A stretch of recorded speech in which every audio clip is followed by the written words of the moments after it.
Annual Full Frame Documentary Film Festival and the A&E Indie Film Speakeasy. This is, I believe, our third speakeasy, and I want to say thank you to Molly Thompson and A&E Indie Films for sponsoring this venue for us. We're going to start off today with this subject called Based on a True Story. And what's so interesting to me about this is that I had asked a couple of people up here to moderate, but they all have so much to say on this, they said, no, I don't want to moderate, I want to talk.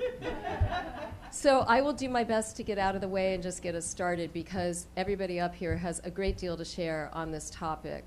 And it came to mind because Stephen Nemeth, who is all the way over there opposite me, and I have been friends for many, many years.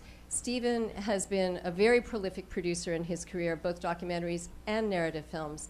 But about a year ago, brought a film out which has won numerous awards called The Sessions, which is based on Jessica Yu's film, Somewhat, Breathing Lessons, which won the Oscar for Best Short several years ago. And of course, Helen Hunt was nominated for Best Actress for that film, and John Hawkes won many awards for it.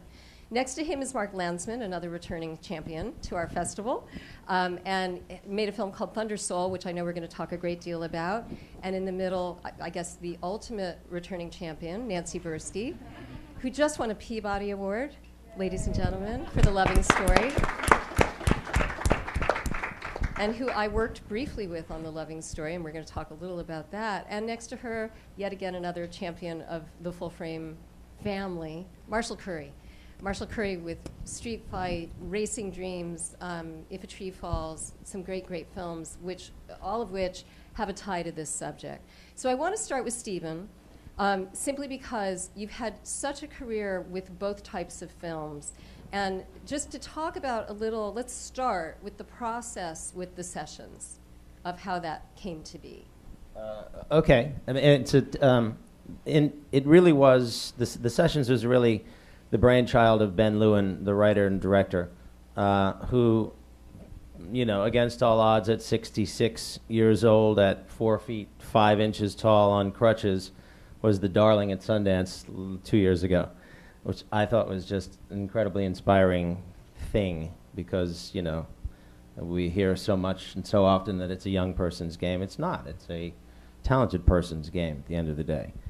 And Ben had actually stumbled across a piece of material, actually an article called On Being a Sex Surrogate in the San Francisco Chronicle, and it was really the story of this woman, Cheryl Cohn Green, who's a 65 or 6-year-old still practicing sex therapist in San Francisco, i.e. not a young person's game, a talented person's game. Apparently she's very talented. In any event, and she has one breast.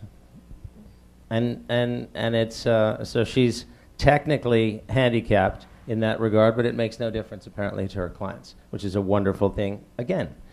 And so Ben said, I found an article, and I'm gonna, you know, I want to make it into a movie. What do you think? And blah blah blah. And I said, I think it was amazing. And he had to spec it because no one was going to actually pay to get this screenplay written. And then once it was spec'd, we'd have to put this thing together for as little money as we could possibly put it together for. He and his wife Judy Levine had been into this for quite some time, and that's ultimately what the movie was based on. But then we used we sort of used Jessica's movie as inspiration. She'd written and directed a film called Breathing Lessons, which won an Academy Award about this subject, Mark O'Brien, which turned out to be an invaluable resource for John Hawkes, because that was his that was what he ultimately used to get inside the head of Mark O'Brien, who no longer is alive. So while we didn't buy Jessica's movie, we were inspired by it and used it to make our movie as good as it could possibly be, and we embraced her, and she came to the set, and I think came to the premiere in Sundance and loved it all up. And it won the Audience Award at Sundance. Yeah. Yeah, under the name The Surrogate. Right. But it's, you know, at the end of the day, oh, and forgive me for bogarting, but I'll pass the torch in a moment. What's interesting also is that it was a short film that she had won, and her famous Oscar speech was, my dress cost more than this movie, isn't that a great thing? Which I thought was wonderful. But I thought, because it was a short film that I think HBO owns and very few people have seen, wouldn't it be a great thing to put her movie, the short film, at the end of our DVD extra? So I spoke to, at the end of our DVD as an extra, spoke to Fox Searchlight, spoke to everybody, and of course, everybody said, great idea, let's do it, great, we're into it, and blah, blah, blah. Nothing. Didn't happen, but it would have been just a wonderful thing to throw on the end of our movie to make both richer and to get more eyes on Jessica's wonderful film. But the fact is a good story is a good story. And all three of you here have had films that you've made documentaries about, but have some narratives ties to it. Mark, talk a little about Thunder Soul and your original take on that material. It was originally a narrative take you had, correct? Yeah, I was listening to NPR in 2007, and I heard the story. I actually just heard the music first. It was just funk music, incredible funk music coming through my radio, and I thought, my God, there must be doing a piece on the JBs or the Bar-Kays or one of these classic bands. And Melissa Block came on and said, can you believe these are 14 and 15-year-old high school kids from Houston, Texas, playing this music circa 1971? And literally, that's all I heard, and just got those story chills. And while the radio piece was playing, I Googled the professor, their teacher, Conrad Johnson, and called him, made the call while the program was going on, and guy picked up the phone, and I said, I think I'm listening to you on the radio right now. He said, no, you're listening to my father, but who are you? And I said, I'm a filmmaker, and this has anybody dealt with this material before? And he gave me his father's phone number. And but my first instinct was not documentary; it was narrative. I thought this would be an incredible feature. So what made the turn? Because I know, Nancy, you went out with the Loving Story both ways. You went out pitching both a narrative and a documentary. So Mark, what made the turn? The turn was that I got on a plane and I went to Houston to sit with Prof. He was 90 years old at the time, and he had invited all of his former students to come to his house that night when I got there. So there were like 30 of his ex-students in the room, and two of the guys took me aside and they said, can we talk to you for a minute?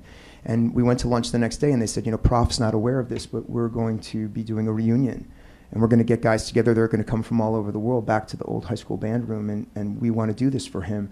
What do you think? And I said, I think you've just changed the course of my plan. And that was it. So, and then that became the documentary.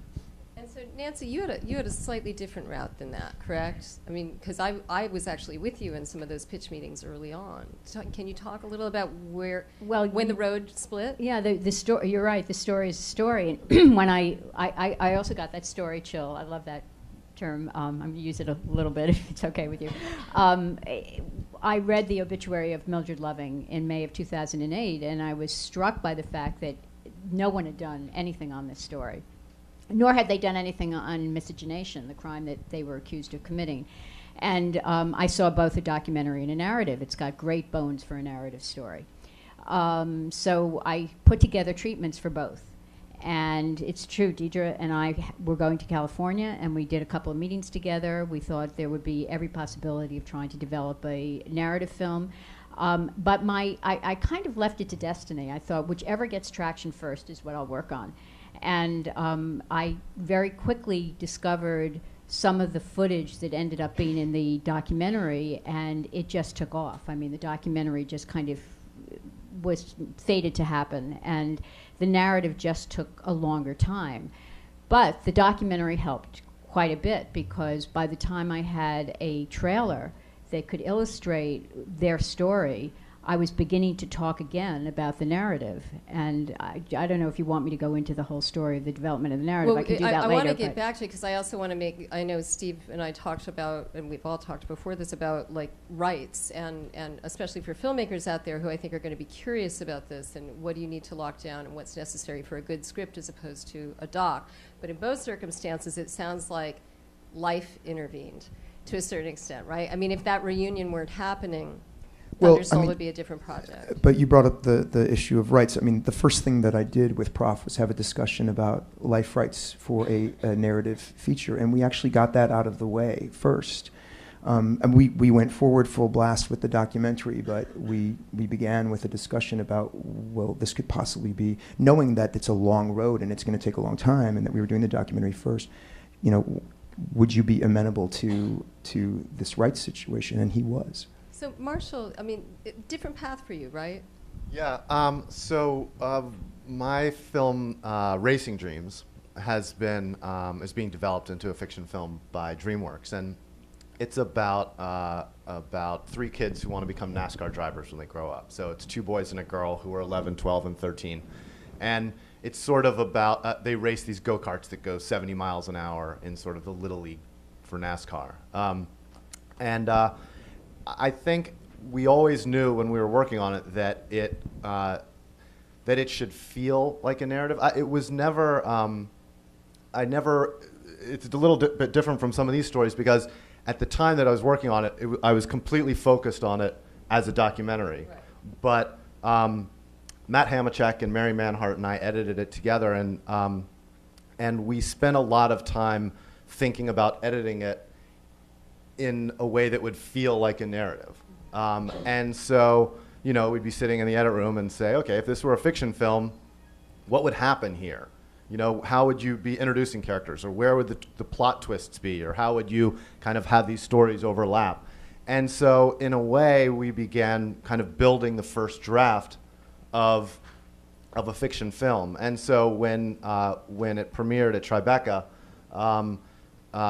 it got some attention, and that's when DreamWorks said, oh, well, we see this, and we can see how you've kind of done a lot of the work for figuring out how to tell this story. So so they optioned it. And I think that's what's exciting here is that, I was rereading an interview with Mr. Pennebaker from '07 the other day, and you said, really, I'm trying to be like Ibsen. I'm trying to create a play, not an educational piece. And we've talked about this a lot, how great documentaries are not necessarily informative pieces. They're storytelling devices. Steve, can you talk, because you've really, more than anybody, have worked on both sides of this. You want to talk a little bit about that, we all know, and we're fans of documentary, truth is stranger than fiction and often more entertaining.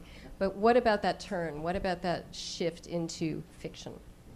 Well, I think the important point of this panel and the takeaway for everybody is that Hollywood, or the business, I hate to say either of those words, they give me the creeps, but the movie business loves an underlying right, whether it's a novel or a documentary, and so not everyone can necessarily buy the rights to a famous novel, but you can all conceptualize and come up with a great story, a nonfiction story, and even in many respects, just capture that in a 15-minute short for $375.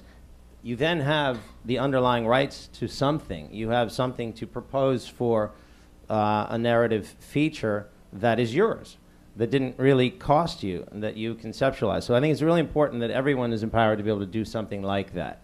And I also think it's really important for almost all of these, no matter what they are, even if the subject matter is brutal, to be somewhat, and forgive the term entertaining, you have to Trojan horse the message in order for anybody to see it, otherwise it's going to fall on deaf ears and it doesn't matter what you do.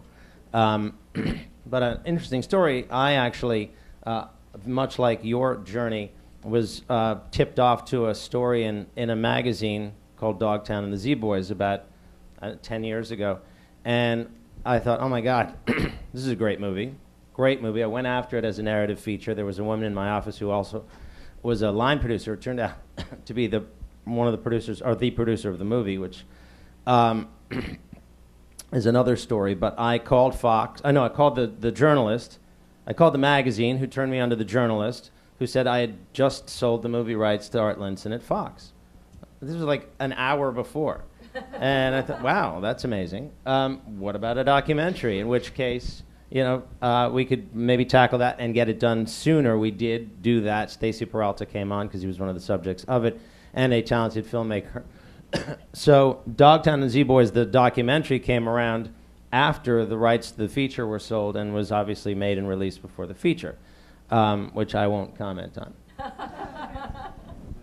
I also, but On camera. Oh yeah. So did I answer? I don't think I answered your question, but I think that comes around to it. But for the three of you, then it's a little different. It sounds like for Mark and for Nancy, it's a very similar journey. And so you retained rights, correct? Yeah, I didn't waste any time. I just wanted to say, based on what Stephen said, if you do get the instinct, and you feel like this could make a great narrative film, I would say don't wait to get to have that discussion with your subject. Have it, because about a week after we had the discussion with Prof, and he agreed to give us, who's the main character in our documentary, and he agreed to let us option his story rights, I got a call from his son.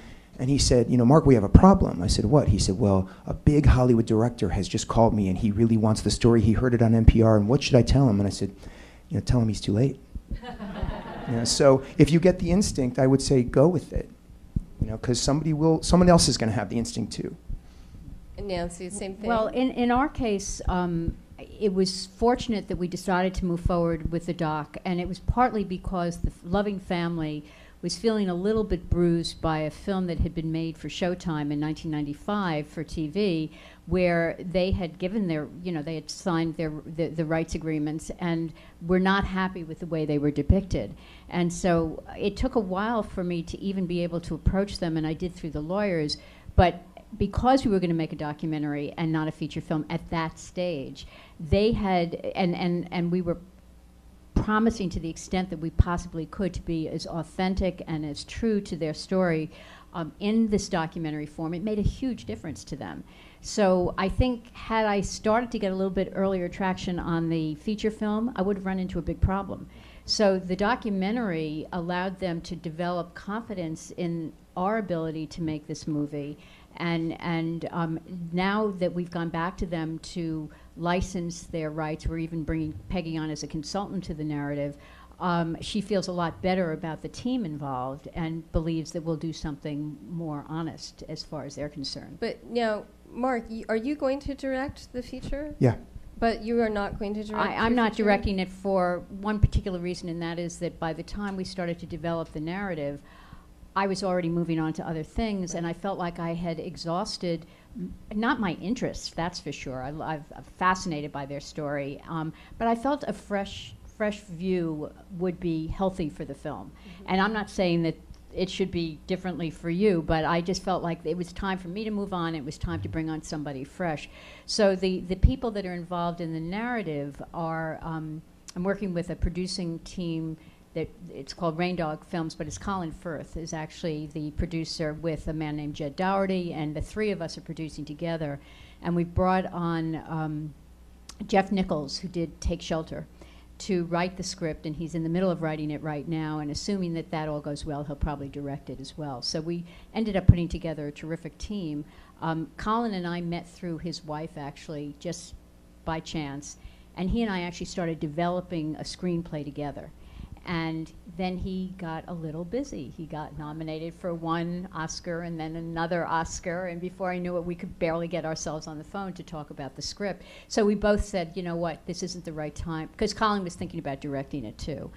This is not the right time for us to try to write the script. Let's bring on somebody else. Let's do it properly and just get this thing moving, because the documentary had brought attention to the story, and if we didn't take advantage of that, we'd be silly. So, Marshall, what about your involvement? Is there a bit of handing over your baby, or are you going to be intimately involved? So I am an executive producer of the project. I'm not directing it. I'm not writing it. But I've had lots of conversations and given notes on the script and that sort of thing. So, but ultimately, no, I don't get creative control of it. And I actually was curious to ask a question about how to protect your subjects when if you have gotten their life rights earlier, but you're not directing the project. So I've always felt like I know that I can convince somebody to let me into their life, to tell me intimate things about themselves on a project that I control creatively, because I know that I'm not going to screw people. And so And ultimately, I know I'm going to sit in a room with the subjects of my films and have to be able to say, this is really how I saw it, and I think you'll feel, even if you don't love every minute of this film, that this is a true depiction of the time that we spent together. But I've always been a little uneasy about asking somebody to give me their life rights that then I was going to turn around and pass on to a studio that I don't have that level of control over. And I don't know, it's just something that I puzzled myself. Well, one thing I can say is that there is no guarantees.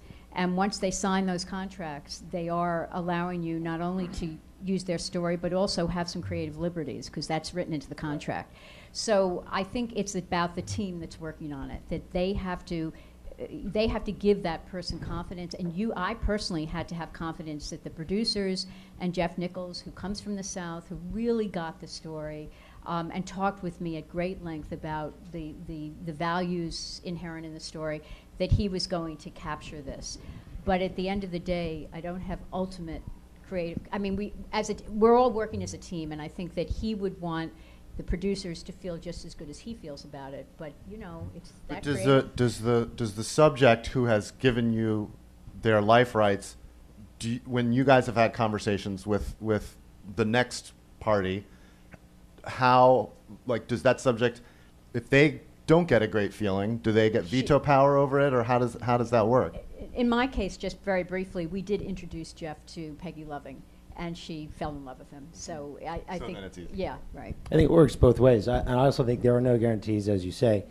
But the important thing to remember is that if you don't honor the subject, then you're not going to get the endorsement of that subject. And everybody, truthfully, would really rather have whoever it is that the story is based on to be out there promoting the film in a very positive way. And it's worked for me both ways. I developed a Ray Charles story many, many years ago and had the lovely opportunity to sit with him and meet with him. And he grabbed my hand and he said, "I just need you to promise me you're going to make a beautiful film." And I said, "I can't do that." I said, "Well, we're all going to sign off on the best possible script and agree on the best possible director for this. And at the end of the day, we don't know what we're going to have."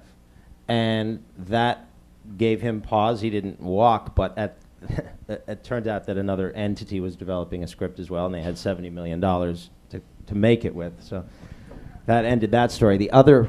That was going to be a beautiful film, right? $70 million can buy a lot of beauty. The other thing I wanted to mention is that I actually bought a book. It's not the same, obviously, called No Blacks, No Dogs, No Irish. It was the Johnny Rotten story. And I gave Johnny the ability to kill the deal, because the one thing you don't want to have is Johnny Rotten out there saying bad things about your movie, and if he's not endorsing it, you're not going to get the music. If you don't have the music, what's the point of making the movie? But he had 3 or 4 years in which to veto the script. He didn't, and I was putting it together, and I had a $7 million and Penelope Spheris to direct at the time, and I think it was Orlando Bloom to play him. And I said, "We're ready to go." And he said, "I don't want to do it." And I said, "Why?" He said, "Well, we didn't have no fucking fridge." And I said, what are you talking about?" And he said, "Well, page 29, it says Johnny gets up and goes to the fridge and gets a beer. And we didn't have no fucking fridge." And I said, we'll lose the fridge. You had 4 years to give me notes, you know? Turns out he really didn't want this movie to get made, and it was very apparent. And I had been burned by trying to honor somebody's life. By the way, I think he's a lovely guy and a talented guy, but complex, and I think as fearful as the next person, and probably felt like if we made this movie and nobody cared, it would make him, it would crush him. And I can think of no other reason. But so it goes both ways. You have to have mutual trust. And when you're trying to honor somebody and pay money to do that and invest your time in your relationships, they have to have, a bit of trust in you as well. Well, and you bring up a very interesting point. So, look, very often the subjects that are covered in these films can be somewhat mercurial. It's what makes them interesting people, whether they're historical or not. So, but yet, I think of all of your films, and I love these subjects. I mean, we walk away with a dear sense of them, and so they're treated lovingly. And we've certainly talked after many a film here about mutual trust with a subject, and I can think of no better example even than R.J. Cutler's recent film with Dick Cheney. Very difficult, very difficult for him to walk that line with that film, and to get his trust and at the same time tell the truth with that film that he wanted to tell. So, and Steve, you've probably not made more films than you've made, and you've made a lot of movies for those very reasons, that these mercurial subjects can slip in and out of approval.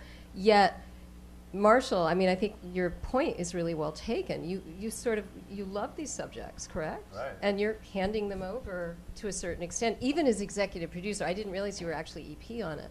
And that gives you a certain amount of control. It gives you a voice, but not control. Right. So you can pound your fist, but nobody has to listen. They can Wow. escort you out. Yeah.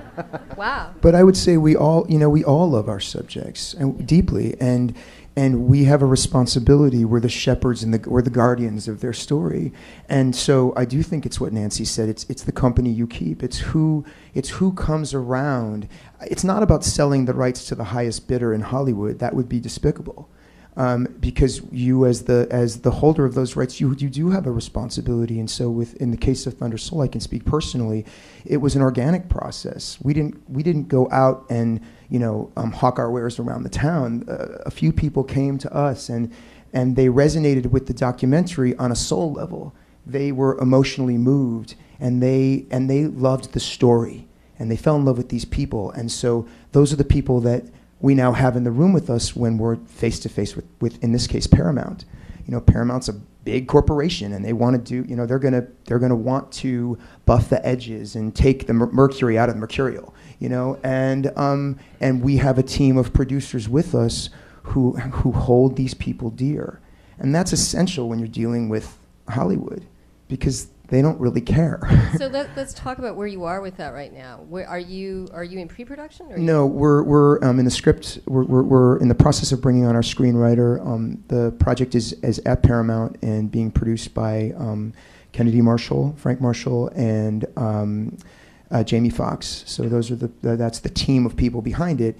And the way that it happened was that Frank came to a screening. He came to a screening and he was moved.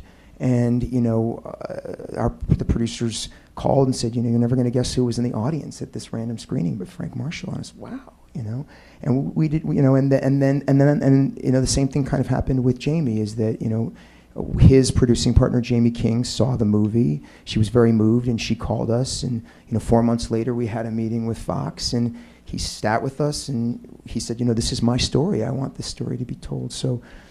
It all happened kind of organically, and now those people are the people that are kind of, in the ring while we're fighting. But organically because you had boundaries as well, which it sounds like, you were looking for someone that was resonating. And Marshall, with you, where are you? Where is this?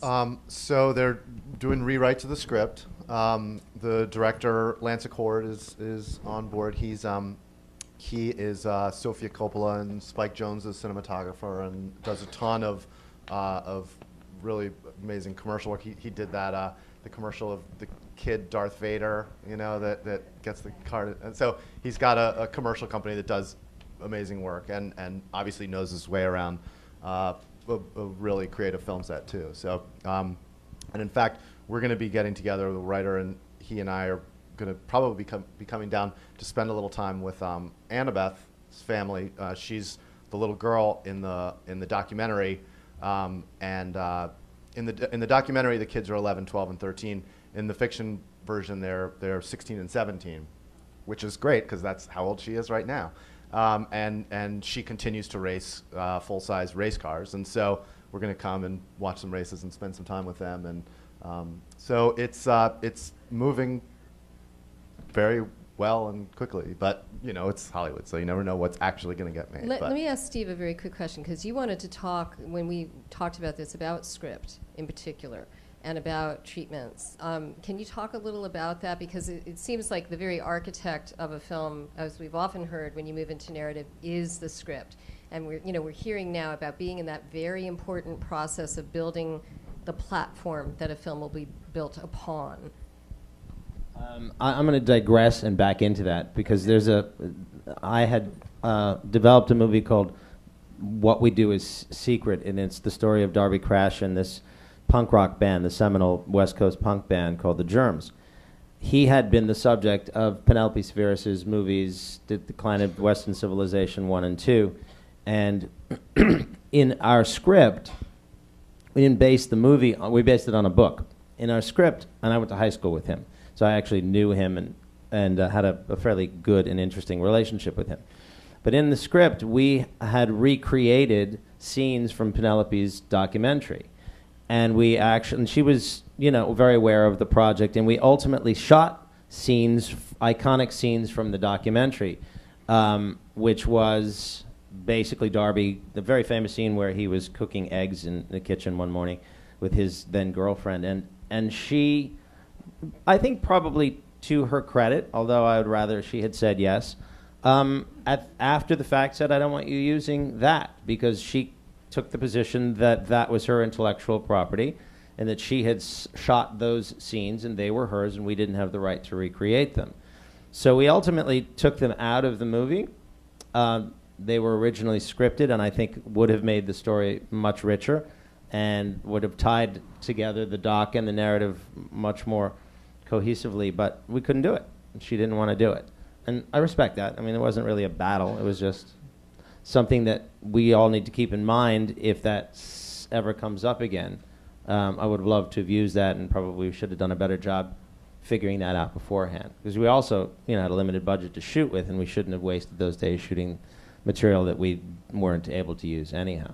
So, getting back to the script question, I think that you have to. I think at the end of the day, if it's about somebody, you should give them what would be considered creative consultancy, because if you give them approvals, you have nothing, in my opinion, because you're at the mercy of their moods or at the mercy of, some other giant coming in and telling them to say no to what you have so that we can do it together. And again, I don't know how else to answer that question but to say that if you give somebody approvals, that's fine. You probably have, but at that point you just literally have nothing.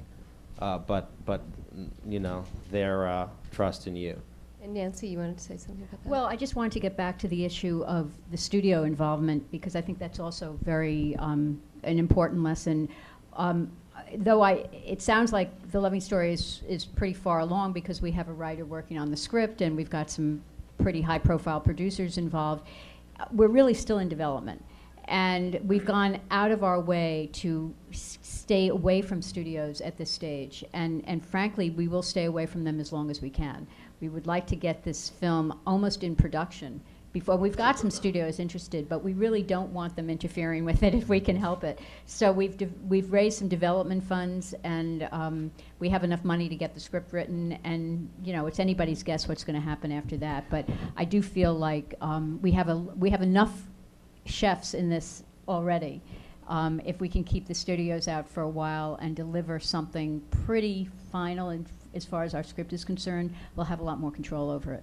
If I could just offer something on that, I hear that, and then the caveat with that is that business affairs in studios are snails. I mean, it's like a snail crossing the Sahara. It is so arduous, and so we too are in development, but thankfully we've crossed, we've passed the camel through the needle, which is business affairs. And so I would say you can do that simultaneously. You can still be in creative. You can still be developing your script. You can still be securing a talent attachment, all that stuff. But it's going to take you so long to get through because more or less the studios are making much bigger movies than your documentary becoming a feature, and they've got their tentpole movies that are taking up business affairs time. So if you can just start the process, I would say start it, because you're going to end up having to go through that time. And in the case of Thunder Soul, that was a year of our life. It took a year, just to get, sometimes 6 months just to get an email returned. We're also, by the way, I'm also working on a narrative version of The Donner Party, which is a classic documentary made by Rick Burns, and he and I had been brainstorming and dreaming and hoping about this for almost 5 years. And then when Hatfield and McCoy's did so well, suddenly studios who we talked to a couple of years ago popped up and started calling us. We have sold that to HBO, original programming, and I absolutely agree with you. I've never seen anything go so slowly as Business Affairs. So we're moving forward. We're just not giving them anything. Until we sign those deals and we have the money in the bank, they're not seeing a thing. Yeah, we're not having creative conversations. I mean, they are chiming in on writers, but we're not in the room talking story with them. Right. Interesting. Marshall, is that similar with you? Not, I mean, like keeping the involvement till the last minute so that you have a little bit of control before they get in? No, I mean, we did that deal very quickly. So it was just, they said they were interested, we negotiated it, bang, and I mean, it in was some done, way, so. I could see your film becoming a tentpole movie. Same thing with yours, actually, because they're dynamic. I mean, there's music involved in yours. There's race cars involved in yours. So aren't race cars necessary to a tentpole film? I don't know. So crashes. anyway. Yeah, exactly. I don't know. Chases. I just want to throw in, by the way, just in case I need to say a few things. Have to until I'm just have this fear that you're going to pull the plug. I just want to pay homage to to Grey Gardens because that gives all of us hope. That's a movie that was 30 years ago, not necessarily dead in the water, but iconic and not really on everybody's front burner, and it becomes a hit musical and a great HBO movie. So there's hope for any of it, and the great stories endure, and there's not necessarily a ticking clock on any of it. It just might not be in our lifetimes. But I just think it's a great thing to note, and it speaks to the power of a great story and a great subject. Because I liked both. I loved both. I mean, I've always been curious if there are people in development at the studios assigned to just watch documentaries. Because, of course, obviously I love the form. It's what I do. Yeah. But I watch documentaries all the time and think, feature, narrative. Much cheaper, by the way, than going after books. And, because they're dead in the water. They're lying fallow. It's a crazy, rich, rich... some pile of something from which to cull. That's the other advantage to going into the narrative after the documentary, and that is that you're more likely to get funding. I mean, the financing has come through fairly quickly with The Loving Story, and again, it's just development at this stage, but they've seen the documentary. They believe in it, they trust it, they know there's an audience, they know there's an emotional story there. They don't really need to get sold on much else. But what, like Steve said, is that you finally, if you make something, you have a property. Yep. You have a property that someone then has to option or pay you for or have your permission for, whether it's an article or a book, but in this case, even a short documentary. And I'm curious how many filmmakers out there actually knew that. There are a lot of people with a lot of experience in the house, but how many people understood that relationship before don't be shy. Okay, so nobody knew that. Nobody knew that? No, come on. David Wilson, you knew that.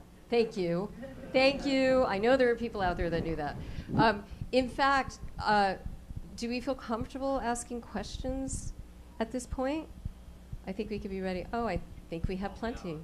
All right. So I recently heard a number for the first time about what somebody just sold the remake rights for a documentary for to a, let's say, major Hollywood producer. And the number for me was shockingly low. The number was $25,000.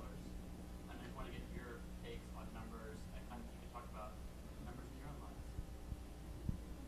So, Steve, you'd probably know a little bit about that. It doesn't shock me, but it also is not necessarily. I mean, if nobody else is knocking, you probably take it. So you're in business with that person and whoever they are, and something's happening, or it basically, sets off a light bulb in your own head to say, "Wow, somebody wants it. I'm not going to give it away for $25,000. I'm going to go out there and develop it myself, or find somebody that's willing to pay more, or own it, and develop the time future." limit as well, right? I mean, isn't there usually a time limit on these things? I guess If you don't unless you buy it develop outright.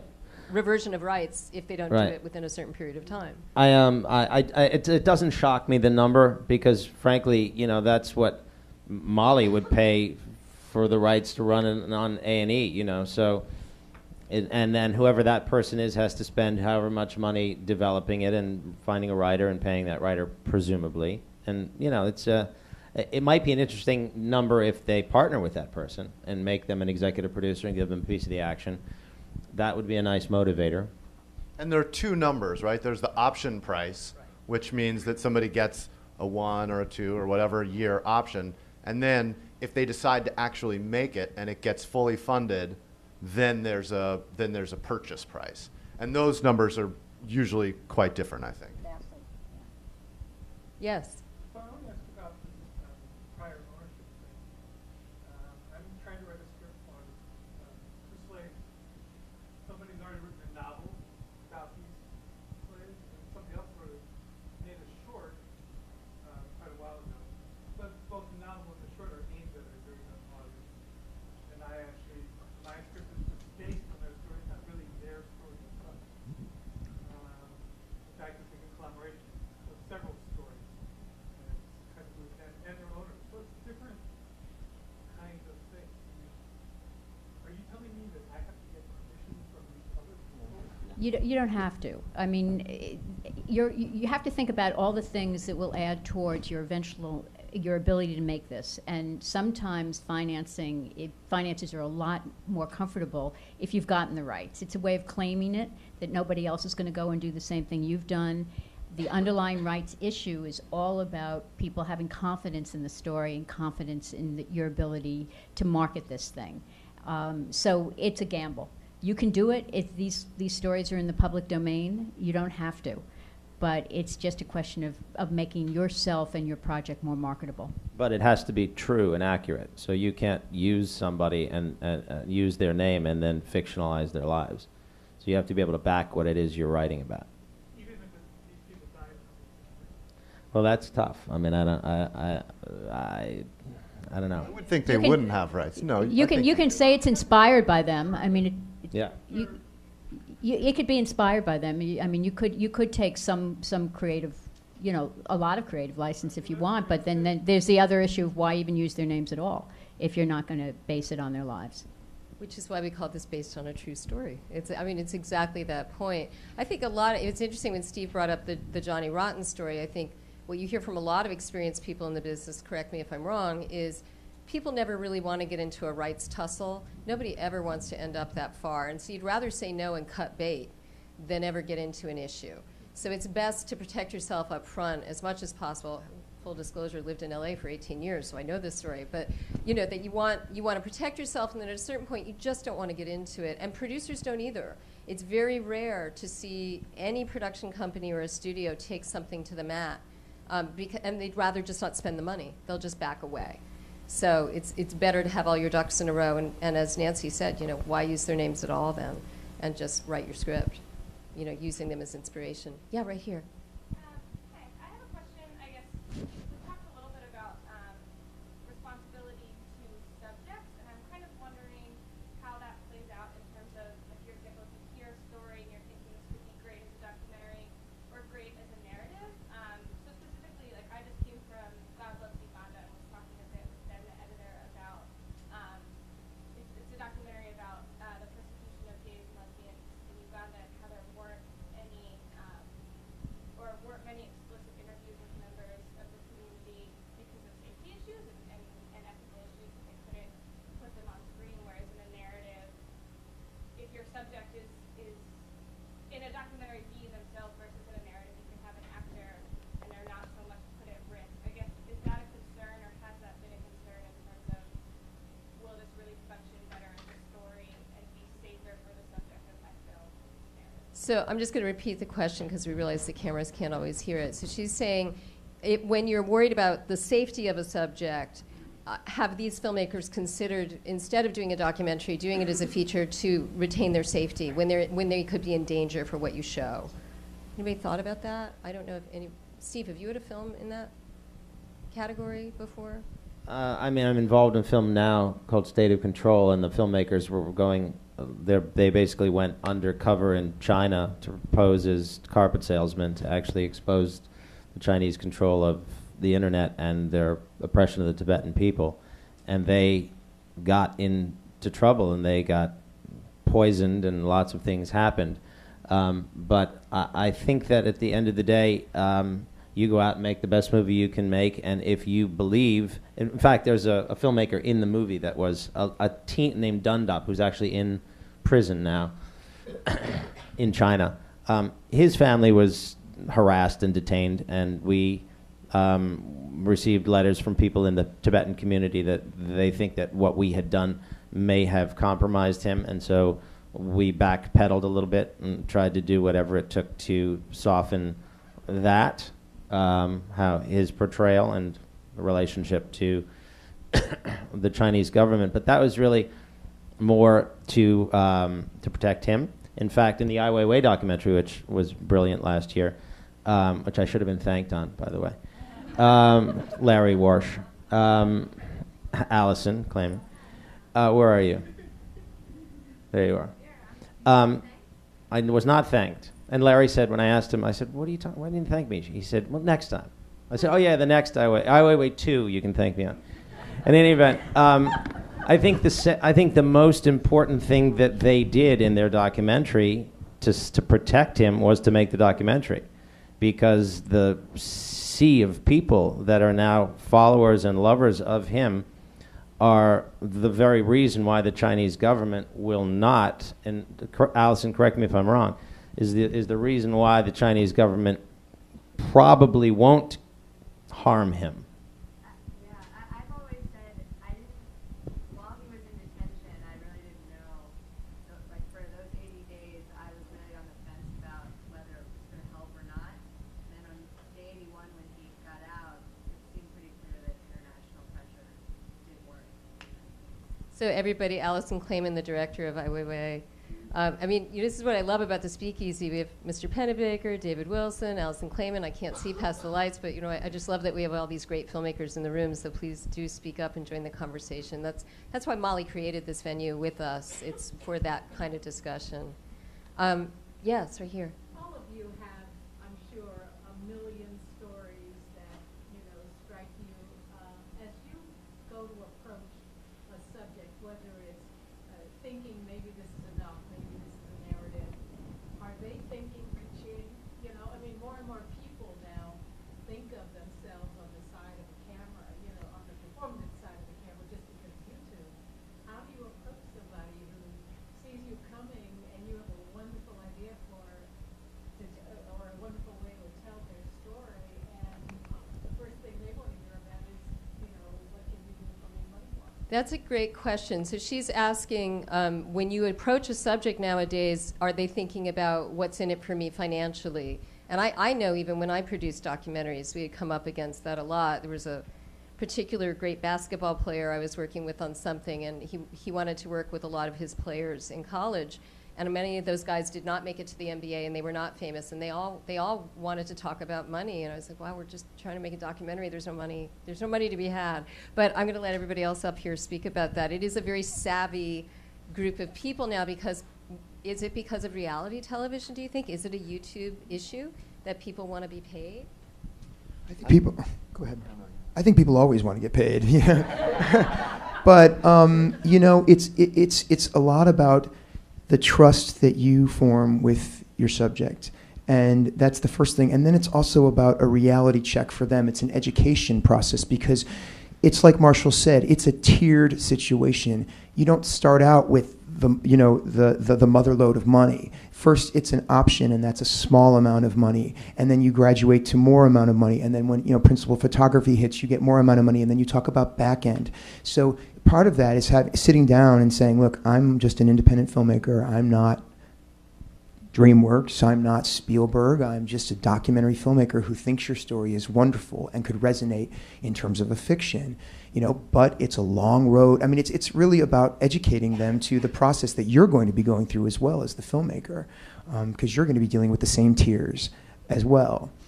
So it's a reality check. And when people understand that it's not the lottery, you really have to educate people on that, because people hear Hollywood and they think that the streets are paved with gold, and it's far from that truth. So it's about educating them. And they feel that way even with documentary. I mean, whether or not they are here in Hollywood, they're still thinking filmmaker, you're coming in, you have money, you're bringing cameras, there's money there. There were people who would not ultimately talk to us on The Loving Story because Mildred and Richard Loving had made a certain amount of money from selling their story 40 years ago. And they were annoyed that they hadn't reaped some of those benefits. So they would not cooperate on the documentary at all. But the family, the immediate family, took some convincing, more because they wanted to feel that the story was going to be told in an authentic way. However, when we moved into the narrative, that's when we realized we really did have to start speaking money to them, and we brought them on. First of all, we did explain to them that in a way it's kind of like journalism. It's not kosher to pay people when you're doing documentaries. Some people do, but we preferred not to. But were we to move into a narrative film, we would certainly try to make them a little bit more part of that. And we did. And so we brought Peggy on as a consultant. She's going to get some money. We'll give her a little of the back end. You know, they're going to see some benefits. So she just kind of had to be patient, and now it's working out. Steve? Yeah, I was going to, apropos that, patience is everything, and you can say to whoever that person is, if you can find, you have to be willing to lose anything at the end of the day. And if you can say to that person, find somebody who's more passionate, who's willing to pay you more money that you think will get this made and honor you, go for it. And more likely than not, more often than not, they won't, and they'll come back to you and say, you know, I thought about it, and let's do this. Do you want to add something, Marshall? Oh, no, it was really the same. I feel like generally my gut sense is that not paying people for documentaries and saying, well, listen, this is a documentary. I'm not making a lot of money. Nobody's making a lot of money. I'm just trying to tell your story. If a fiction thing comes in and somebody wants to make something out of your life, it seems to me like that person should share in whatever that money is that's coming in. So. Yes, right here in the blue shirt. Thank you. I'm not in the industry, but I do watch a lot of documentaries. I participate in this. Some time ago, I was over at the Center for Documentaries just across the street, and they had a documentary that I came just a few minutes late, and I didn't realize it was a fake documentary. I think it was a woodpecker or something. I don't know if anybody's familiar with it, but in documentaries, there is a boundary. You know, you're telling a true story. Is there any merit, or how does the stage feel about something that's produced that's like a fake documentary? Mockumentaries. Okay. Well, I mean, I think the form is shifting radically. I think with the Banksy film, and I mean, everybody up here obviously is more experienced than I am, and I know the form is rapidly evolving and expanding. But that's part of what the curated series, but by Amir Bar-Lev, is exploring right now. So I invite you to come to his speakeasy tomorrow, because he's going to be talking about that. But what about everybody up here? What about, what do you think of the form shifting and how it's evolved? I mean, even, Spinal Tap, of course, being years ago, but still.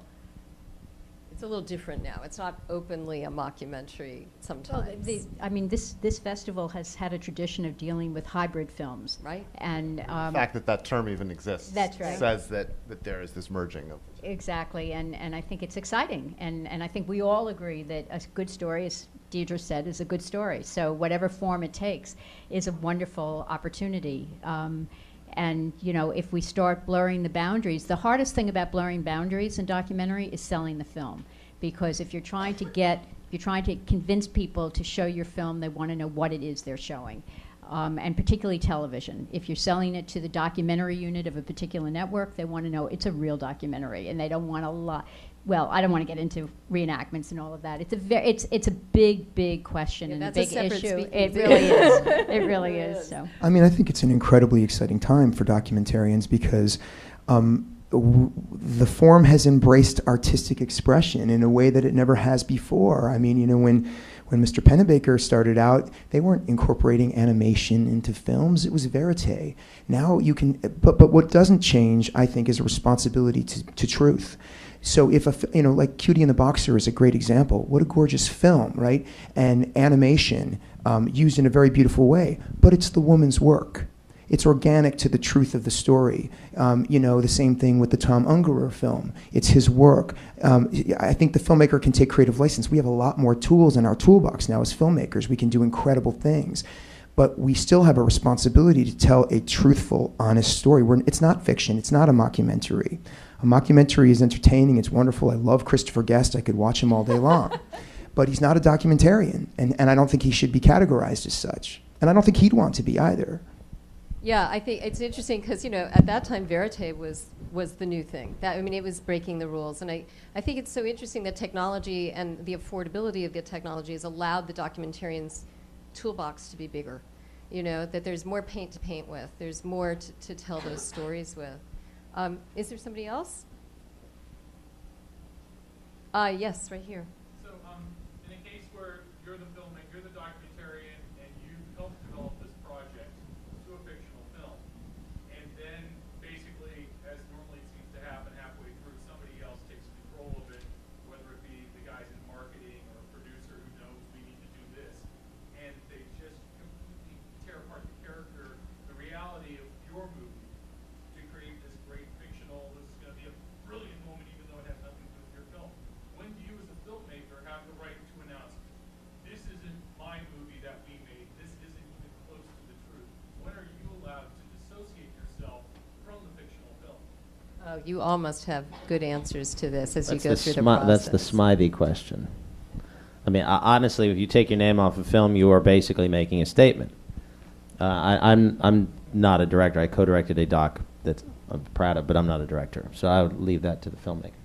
Yeah, but does it have to do with the role that you took, whether you're an executive producer or a consultant, or or do you just hush up? I mean, Mark, you're going to direct, correct? So you're going to have that discussion. You're going to be able to fight that fight. And I would imagine Marshall, as an executive producer, you're going to, like as you said, pound your fist on the table. Yeah, I mean, in the case of Racing Dreams, there's no sort of historical truth that has political significance that I'm wedded to, and if they distorted something would be offensive to me. I know that they are going to make a fiction movie about growing up and racing. And so it's a little bit different from, my first film, Street Fight, was optioned, and it's about a guy who's running for mayor of Newark, New Jersey, Cory Booker, and that needed to be told in a more if the fiction film ended up not getting made, but if it were to be made, it needs to follow. You couldn't just make up scandals that happened that didn't happen, or you couldn't. There's a historical significance that needs to be that the fiction film needs to be truthful about. So I also think it matters a little bit about what the topic of the film is, whether how the characters feel about it. The characters in the fiction version of Racing Dreams, they're not going to have the same names. I mean, it is based on Racing Dreams, but it's not a fictional version of Racing Dreams. So to me, it's more a question of, is this going to be a good movie, not have we strayed too far from my documentary. And ultimately, isn't something a good movie because you work with partners you trust? I mean, don't you choose your work partners not just by how much they can pay you, but by people you trust and want to work with? Mark? Yeah, but I mean, I just want to say, to Marshall's point, you're not making a facsimile of your documentary. It's a different movie, and you are taking creative license. And so in the case of Thunder Soul, we are not doing a copy of the film. We're taking composites of people's lives. Oh, this, a little bit of here, a little bit of there, so that we can avoid as much as possible what you're saying, because that is a really rough and complicated line. We do have a main character, and he is a man who lived on this earth for 92 years and was an honest person with family and people who love him and are safeguarding his reputation. And we have a responsibility, and that's probably where we're going to have to fight. So there will be fights, but you can get around it because you're not making the literal. You're doing a fictional adaptation. Well, on the plane yesterday, I was flying in with Patrick Creedon and his wife, Christine O'Malley, who'd made. If you build it. If you build, but they made a film. Was it IO USA? Yeah. IO USA, which Tom Hanks bought the rights to, and so Patrick was saying, Tom was saying that he'd like one of the characters to be played by Paul Giamatti, and Patrick said, "Well, who do you like to play the other character?" He said, "Me, of course." And then he said, "So how do you envision telling the story?" He said, "You told it. We bought the documentary. That's what we want to make." So he sees the narrative feature in the documentary the way it is, for the most part, and even some of the dialogue, or all of it, for that matter. Wow. Last word, Nancy. Last word. No, we're wrapping up. In both cases, in The Loving Story and in The Donner Party, both of those films are being made primarily because we felt we couldn't do enough with the documentaries, that we could take the story to another place. So in The Loving Story, the overall arc is the court case and getting to know the Lovings and their love story, but it is also their court case. In the fiction film, we're really going to focus much more on the love story and the community that allowed that love story to blossom. So those were things that we really couldn't explore enough in the documentary to satisfy ourselves. We're thrilled that we have an opportunity to take that story further. And the same thing with the Donner Party. That's a top-down look at a very large saga. We're going to deal with the characters and let the characters really drive that narrative. So we have opportunities, and we're excited about the ability to branch out of the documentary and do something different. This has been a great topic, and I have to thank everybody. I hope you'll all help me to thank this enormously talented panel. Thank you so much. I wish we had more time, but we have to wrap it up, and I know people have to get to films. Thank you. We'll have another speakeasy at 3:30. Thank you. I want to thank Pennebaker for being Pennebaker. What a icon. And sitting through us. That's great.